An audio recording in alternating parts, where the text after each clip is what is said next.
Alam mo ba na 90% ng mga lalaki iisa lang ang script? Ang ganda mo, kumain ka na ba? O kamusta? Boring, di ba? Ngayon may nagtanong sa atin, paano ba maging unforgettable sa isang babae nang hindi nagmumulang trying hard? Kung pagod ka ng masin zone o maging option lang, makinig ka ng mabuti.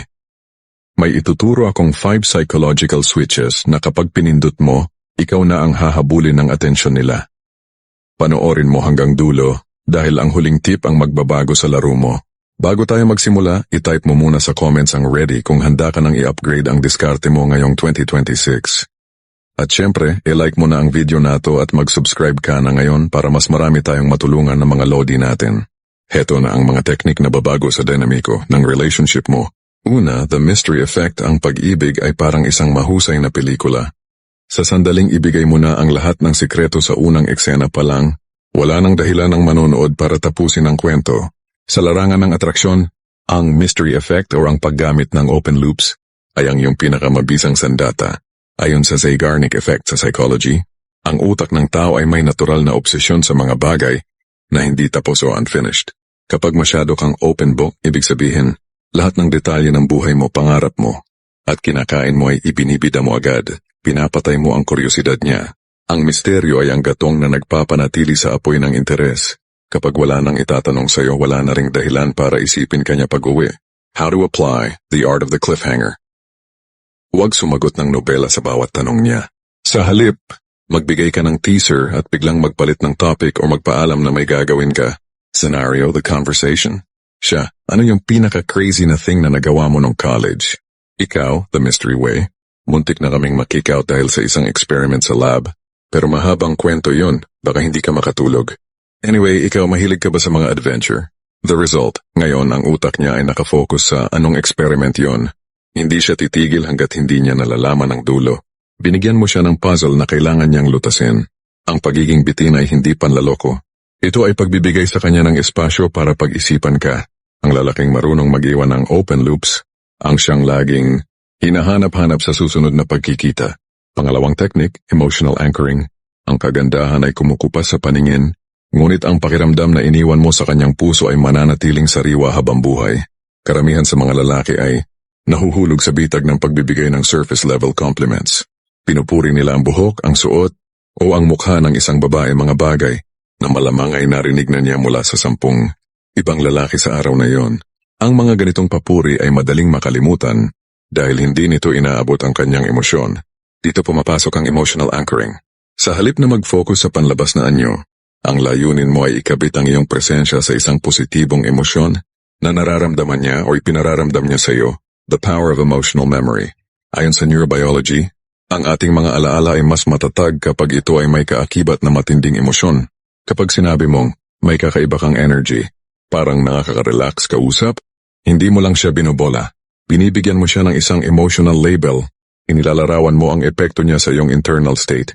Sa madaling salita, gumagawa ka ng isang anchor kung saan tuwing makikita ka niya, maaalala niya ang pakiramdam na siya ay espesyal, kalmado, at may halaga.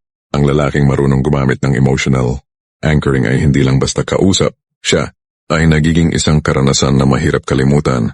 How to apply, shift the focus. Huwag purihin ang bagay, purihin ang vibe. Sa halip na sabihing maganda ang damit mo, subukan ng bagay sa'yo yan. Nagmumukha kang mas approachable at light.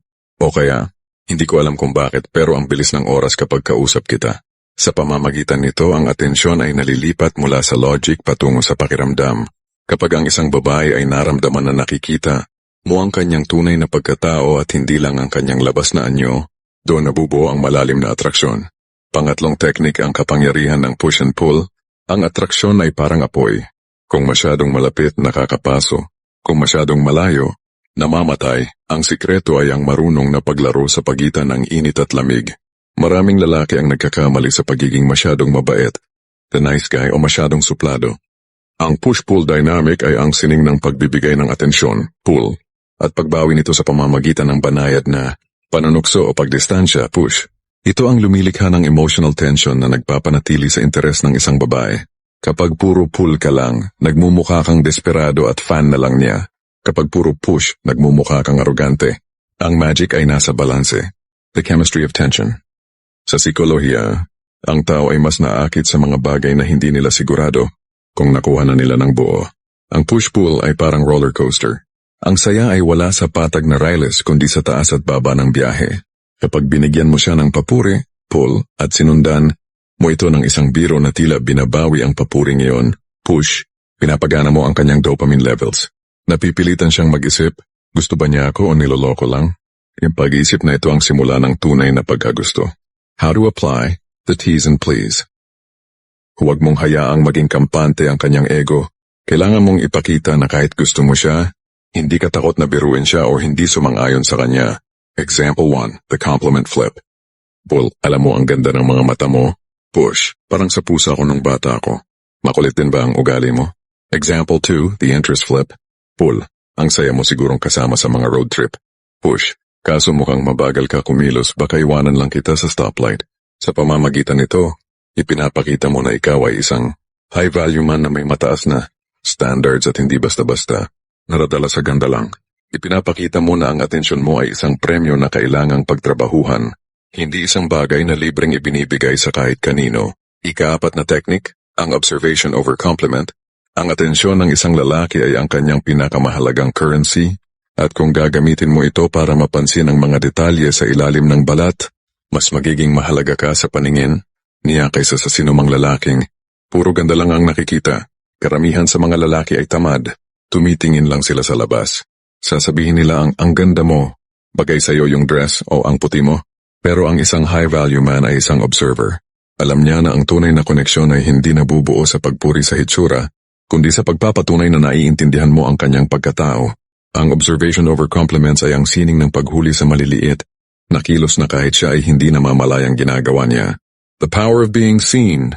Sa psikolohiya, ang isa sa pinakamalalim na pangangailangan ng tao ay ang to be seen and understood. Kapag pinansin mo ang isang maliit na detalye, gaya ng pagbilis ng kanyang pagsasalita, kapag paborito niya ang paksa o ang bahagyang pagkunot ng noo niya, kapag nag-iisip ng malalim binibigyan mo siya ng validation na higit pa sa pisikal. Ipinapakita mo na ang atensyon mo ay nakatutok sa kanya, hindi sa gusto mong makuha sa kanya. Ang ganitong uri ng obserbasyon ay nakaka-trigger ng matinding emotional intimacy dahil sa mundo ng puro likes at hearts. Bihirang-bihira ang taong marunong talagang lumingon at makinig. How to apply the deep scan.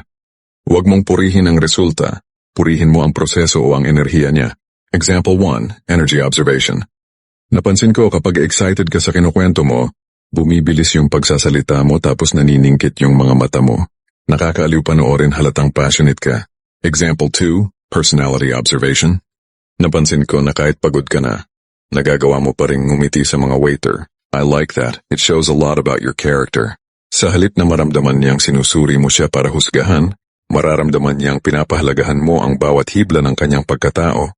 Kapag naramdaman ng isang babae na nakikita mo ang tunay na siya, doon siya magsisimulang magtiwala at maging tapat sa kanyang nararamdaman para sa iyo. Ika-5 technique, the vulnerability shield. Ang tunay na lakas ng isang lalaki ay hindi nasusukat sa pagiging pader na walang butas, kundi sa tapang na magpakita ng kaunting lamat upang doon dumaan ang tunay na koneksyon. Maraming lalaki ang takot magpakita ng kahit anong emosyon dahil akala nila ay tanda ito ng pagiging beta o mahina. Ngunit ang katotohanan, ang lalaking laging nakamaskara ng perfection ay nakakatakot lapitan at mahirap pagkatiwalaan. Ang vulnerability shield ay ang sining ng pagpapakita ng iyong pagkatao, ang iyong mga takot, pagkakamali o pangarap sa paraang hindi ka nagmumulang kawawa, kundi nagmumulang tao, ang lakas sa likod ng kahinaan. Sa psikolohiya, ang vulnerability ay ang tulay ng empatya. Kapag nagbahagi ka ng isang kwento kung saan nabigo ka o nahirapan ka, binibigyan mo siya ng permiso na maging totoo rin sa harap mo. Pero tandaan ang gold rule. Ang vulnerability ay dapat laging may kasamang accountability. Hindi ka nagrereklamo o naghahanap ng nanay na mag-aalaga sa'yo. Nagbabahagi ka ng kwento kung paano mo hinarap ang pagsubok. Ipinapakita mo na kahit ang isang high-value man ay nasusugatan, ngunit marunong siyang magpagaling ng sariling sugat. How to apply the strategic reveal. Huwag mong ibuhos ang lahat ng trauma mo sa unang date. Gumamit ng maliliit na emotional windows upang masubukan ang kanyang reaksyon. Ang maling paraan, weakness. Lagi na lang akong iniiwan ng mga ex ko. Siguro kasi masyado akong mabait. Nakakapagod na talaga. Nagiging biktima ka rito. Ang tamang paraan, sovereign vulnerability. Dati, sobrang takot ako magsalita sa harap ng maraming tao. Muntik na akong sumuko pero na-realize ko na ang takot ay part lang ng growth. Ngayon, sinusubukan ko pa rin i-perfect yun. Kapag nagpakita ka ng ganitong lamat, mas lalong luluwag ang loob niya sa'yo. Mafe-feel niya na hindi niya kailangang magpanggap sa harap mo dahil ikaw mismo ay komportable sa sarili. Mong balat kasama na ang iyong mga peklat.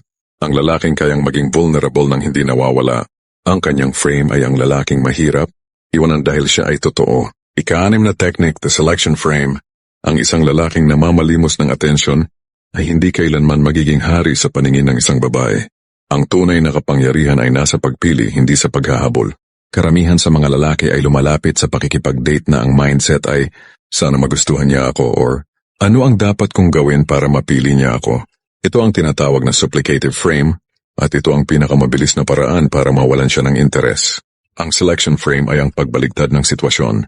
Ikaw ang nag-i-interview, ikaw ang nagsusuri.